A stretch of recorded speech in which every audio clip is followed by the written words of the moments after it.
Hello everyone, আশা করি সবাই ভালো আছো। আমিও খুব ভালো আছি। সো আজকে অনেক দিন পর ছোট্ট একটা ভিডিও নিয়ে চলে এসেছি। তো আমি ছাদে চলে গিয়েছিলাম। আমার বহুত দিন ধরে ছাদে যাওয়া হয় না। তো গাছগুলোর অবস্থা খুবই খারাপ, পাতাগুলো কীরকম হলুদ হয়ে গেছে, শুকিয়ে গেছে। তো সেগুলোই আমি একটু পরিষ্কার করে দিচ্ছিলাম। তোমরা দেখো, পাতাগুলো আমি তোমাদের দেখিয়েছি, খুবই বাজে। আর গরমে তো আমার অবস্থা খুবই খারাপ।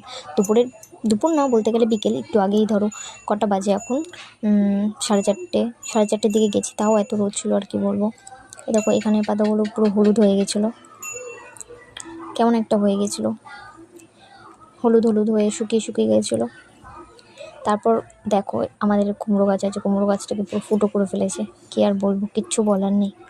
কুমড়োটা এত বড় হয়েছিল, কুমড়োটা তো নষ্টই হয়ে গেল। আর এদিকে দেখো, এদিকে অনেক এখনও এদিকে দুটো কুমড়ো আছে। দেখো হচ্ছে, জানি না আদৌ হবে নাকি। এখানে একটা কুমড়ো দেখ, ওই যে দেখা যাচ্ছে। তো এগুলো ছাড়ো, দেখো বেলি ফুলের কত ফুল ফুটেছে, কত কুড়ি হয়েছে, তোমরা দেখে নাও। অনেক অনেক অনেক হয়েছে। এই গরমে এত সুন্দর ফুল ফুটেছে কি বলবো। আর ছাদে গেলে এত সুন্দর গন্ধ, কিছু বলার নেই। তোমরা তো সবাই জানো বেলি ফুলের গন্ধটা খুবই সুন্দর হয়, আমার তো খুবই ভালো লাগে। অনেক ফুল ফুটেছে প্লাস এখনও অনেক কড়ি রয়েছে, এখনও ফুটেনি। তো ফুটলে আরও অনেক হবে। দেখো এই দেখো কতগুলো কড়ি, এখনও অনেক কড়ি রয়েছে গাছের। এরপর আমার অবস্থাটা দেখবি গরমে, কিচ্ছু বলেনি। সো দেখা হচ্ছে নেক্সট কোনো ভিডিওতে। আজকে এইটুকুনি।